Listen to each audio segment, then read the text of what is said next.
Distant Rumor presents Chocolate Yoddah Live.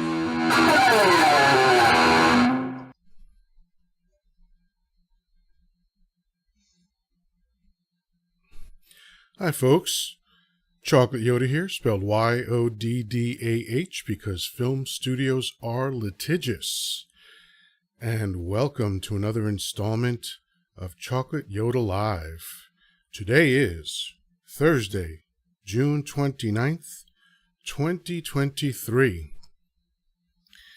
And I called this talk Make America Great. Now, I think that's probably a little deceptive, and you'll have to pardon me. My throat is a little sore, so I'm gonna try to conserve my energy. But who knows? I feel a little cold coming on, which means I got to run out and buy coldies. I wish they would sponsor me. I think it's one of the most amazing products available to human beings. But that notwithstanding, when I called this Make America Great, I realized that, that might seem like, I don't know, patriotic or something. And I am not that.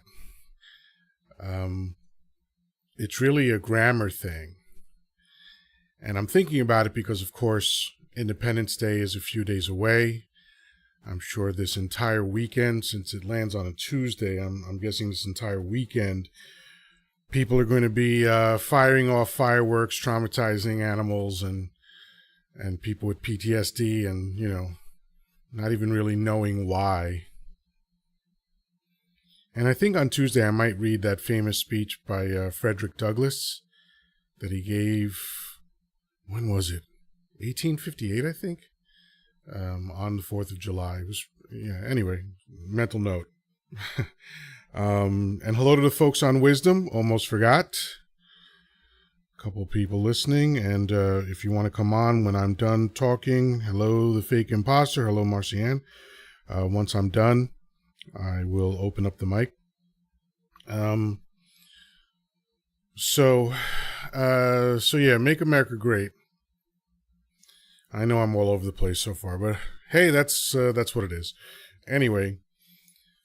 When I first saw the signs, the slogan, Make America Great Again, I thought, oh, that's unintentionally like insulting America. And by the way, I have no stake in this. I have no stake in the outcome at all. I'm an immigrant. I'm glad that I live in America, but I'm guessing I'd be just as glad to live anywhere else. Virtually speaking. I mean, there's some war-torn countries that I'd like to avoid, but other than that, everyone pretty much feels patriotic about the country they were born in. I don't. I was born in the Dominican Republic. I don't feel patriotic about that because I had nothing to do with that. And I was moved here when I was 2 and raised in America. Sound like a weatherman. I get it, but I don't have any kind of emotional attachment to this place at all. So when I heard Make America Great Again, I thought, okay, well, that means it's not great now. That's for starters. So for those hardcore patriots, it's like, well, why are you insulting America? And they probably would never get that. And I'll get to that later. But when you say Make America Great Again, grammatically, that indicates that you think or believe that America was great at one point, right? At one point in its history, America was great. It would have to be in order for you to say make it great again.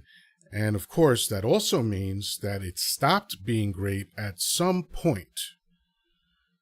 For a lot of the people that believe that stuff, I'm guessing 2008 was the point where it stopped being great. But that's just an assumption of mine. I don't know that for a fact, but 8 years of the object of their racism in the White House probably didn't make them happy. And, I'm saying probably to be cute. They were very vocal about their displeasure, so I don't think I'm speaking out of school here, as the old saying goes. And when I think about the idea of American greatness, I just wonder what people are referring to. Because when I look through history, and I am no expert on history, I am interested in it, and I've wound up looking up a lot of American history just to be able to be better informed when I talk about it. That doesn't mean I know what I'm talking about all the time. I do my best to know what I'm talking about. I don't just want an opinion. I want to have an informed opinion, because not all of opinions are created equal, okay? I believe that, yes, everyone is absolutely entitled to have their own opinion. However, there are two types of opinions: uninformed opinions and informed opinions. And I want the latter. I don't want to ever talk about something, especially since I tend to get very passionate about what I talk about. I don't want my passion misguided or misdirected, and I certainly don't want it to be completely wrong.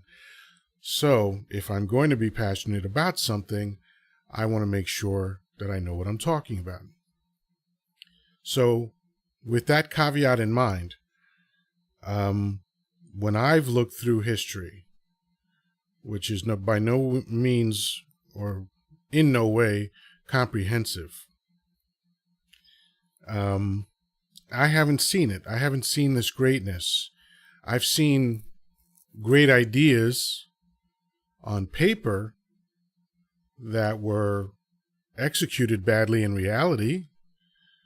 I've seen great desires. I've seen great propaganda more than anything else, though, right? When you get into kindergarten, what are you, 5 years old? And they ask you to put your hand over your heart and recite the words, "I pledge allegiance to the flag and the country for which it stands." Nicely stated, perfect grammar, but that's the beginning of your propagandized way of thinking about America. I don't want to say brainwashed, because that's an oversimplification, but okay. You could call it brainwash, but I'll just say it's propaganda. And it's a science, it's purposeful, and it works. It makes your chest swell with pride when you hear the Star-Spangled Banner, which, by the way, is a song about murdering slaves. And I know, oh my God, Chocolate Yoddah, you've jumped the shark. You're out of your mind. There's no way. What are you talking about? Read it. Don't just think about what you hear when you hear that song, because you're not going to hear what I'm talking about it in most cases. Okay? So there's a reason for that. The way it works is, when you're at a sporting event or watching a sporting event or watching anything where they start off by having someone sing the Star-Spangled Banner, you are not hearing the whole song. That song has 4 stanzas. Usually, I think they just sing the first and possibly the first and the second, but they never sing the 3rd stanza. Now, here's what I want you to do.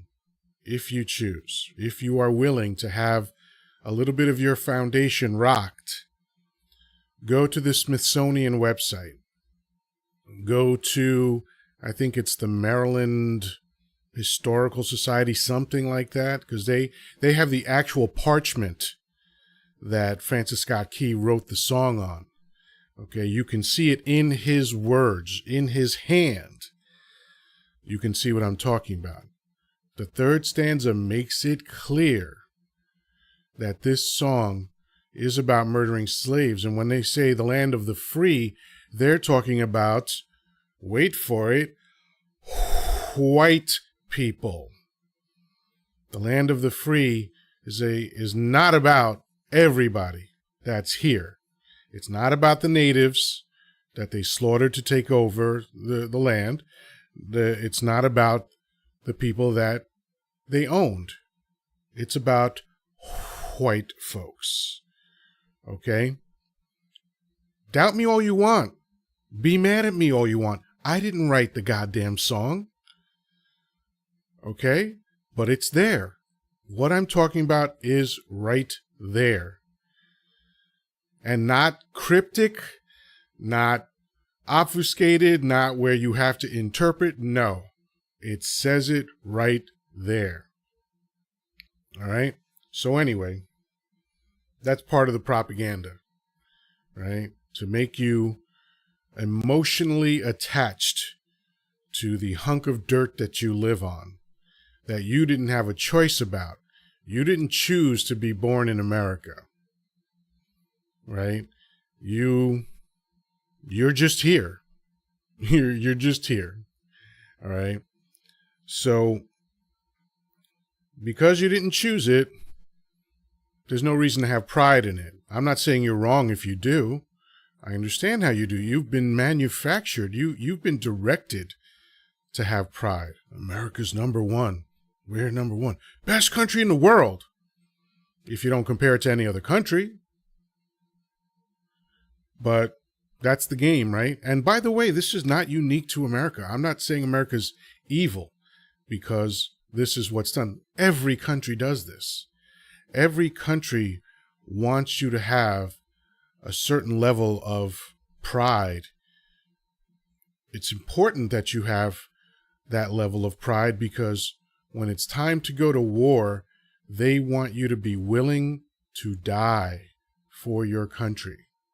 That's why they start when you're 5, working you into a frenzy so you will charge into a hail of bullets and think you're accomplishing anything more than a corporate agenda. Sorry to break it to you, but that's the reality of it. Now, some people are tempted to think that what's going on in America right now, and whatever you think is going on, whether you think it's good, bad, or indifferent, doesn't matter.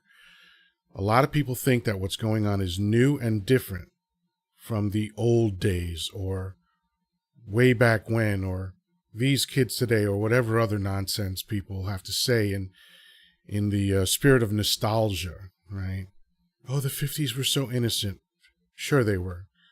I'm sure those children doing atomic bomb tests or drills under their desks to prepare in case an atomic weapon was detonated were feeling very innocent. I'm sure those whites only signs everywhere seemed very innocent to people.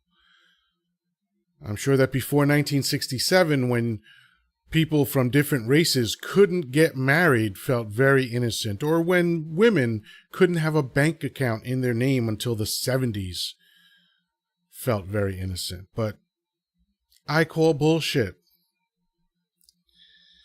But anyway, this idea that it's different now is just, I think, misdirected. And as proof, I want to read something.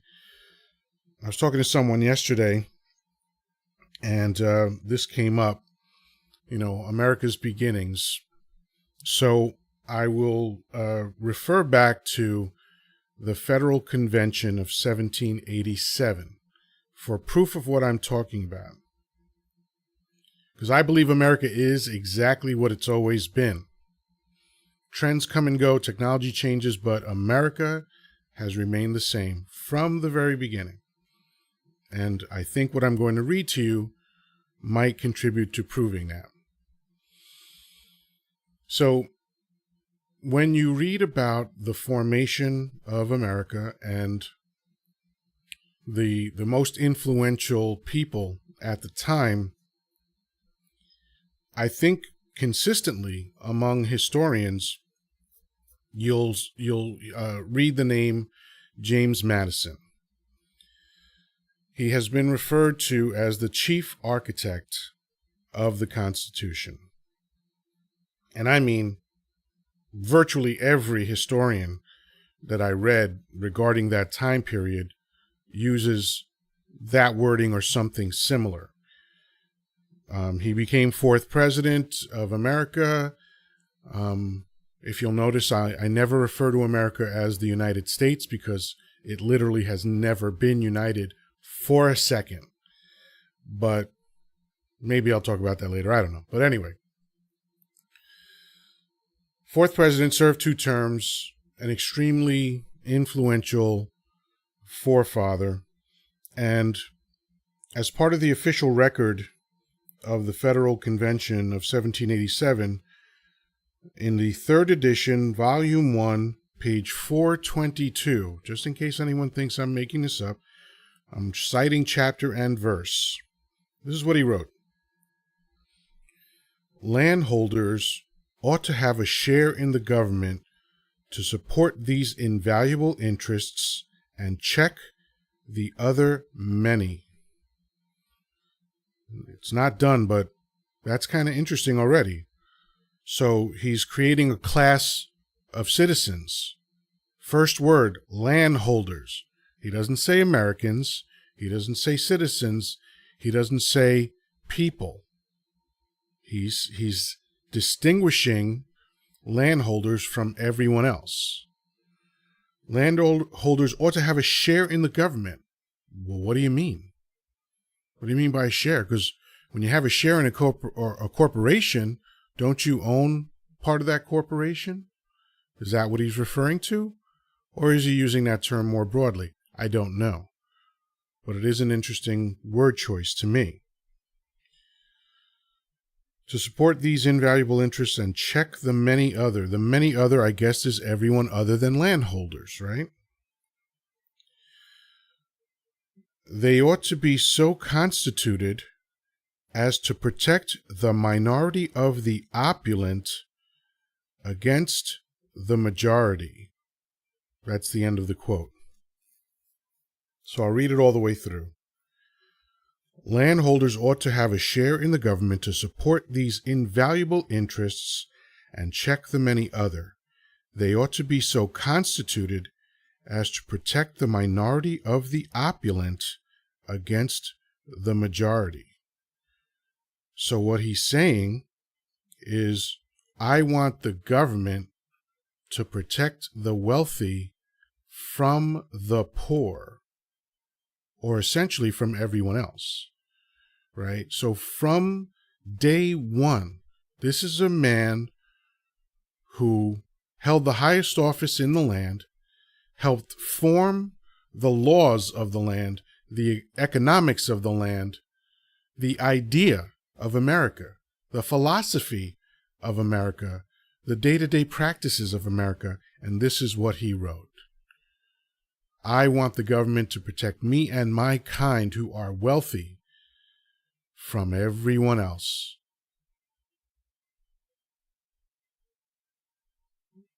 You think that was just in the 1700s? You don't think America's always been that way and still to this day is that way? I do. I see basically maybe one minor example to the contrary, and that was the New Deal, which, by the way, Reagan started dismantling from day one. And I mean literally from day one. His first day as an occupant of the White House, he took the solar panels off the roof of the White House that Jimmy Carter had installed. If that wasn't a strong message, I don't know what is. And I'll get into Reagan another time, but that dude was something. I mean, not the least of which was traitor, also the largest drug dealer in American history, but I don't want to get too far into the weeds with Ronnie Reagan. He was wild. But think about it. Think about the Federal Reserve. What is that? It's not part of the government. It's private business. It's a consortium of banks that own the economy.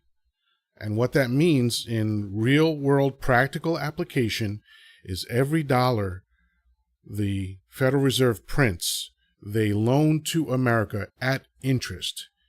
It is an absurd practice. Every dollar printed is a debt instrument. I think Lincoln got killed because he challenged what was then known as the central bank. Before it was the Federal Reserve, it was called the central bank. And Lincoln took us off of the central bank. He felt like I do, like what an absurd way to organize an economy. And he challenged the Rothschilds, which were the wealthiest and most powerful family on earth back then, and heavily involved in the central bank. And he took us off. As a matter of fact, if you ever heard the term greenbacks as slang for money, and money has so many different slang words to it, right? Bucks, moolah, cheddar, all these weird words just to say money, right? But if you ever heard the term greenbacks, that's a reference to Lincoln's time, because when he took over printing of money, he only printed it on one side and the back was green. So people called them greenbacks. So is it possible that people were really pissed about slavery? Of course it was, because they went to war about it. Americans warred against the American government in protest of ending slavery. So yeah, I could see that someone was angry enough to kill Lincoln, but I think it's just as likely that the Rothschilds had him whacked because he was committing the biggest sin that you can commit in America, and that is interrupting the forces of commerce. And you must atone. If anybody knows that film quote, I'll be very impressed. But think about all of the different touchstone moments in American history, especially with regard to finance. Almost every time there's a financial emergency, what's the first thing the government does? Saves wealthy people. Reagan, trickle-down economics, which Bush the Elder, I think, very accurately described as voodoo economics, because it doesn't make any sense. It's never worked anywhere, and it certainly never worked in America. But that's been the reality. Every time there's a crisis, the first thing we want to make sure of is that wealthy people are saved. And I'm not saying I have the alternate answer for that. I don't know. I don't know how to keep 350 million people happy. I don't know how to do that, right?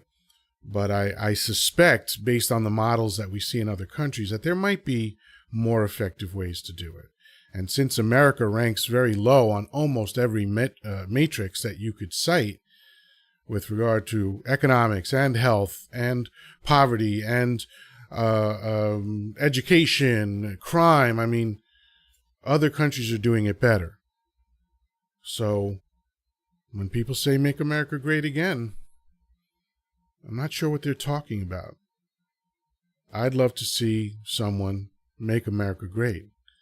There have been moments, like I said, the New Deal, FDR, he sort of had that idea that the rising tide lifts all boats. Let's put money in everybody's hands. And guess what? He was right. But unfortunately, he was the exception to the rule. That was the time when American growth economically was at its highest. It was the longest sustained growth in America's history. And it was the time where unions were the strongest and taxes were the highest. The IRS has a table, a history table, what the tax rate was every year. And you'll see that after FDR implemented the New Deal, the highest marginal tax rate was 92%.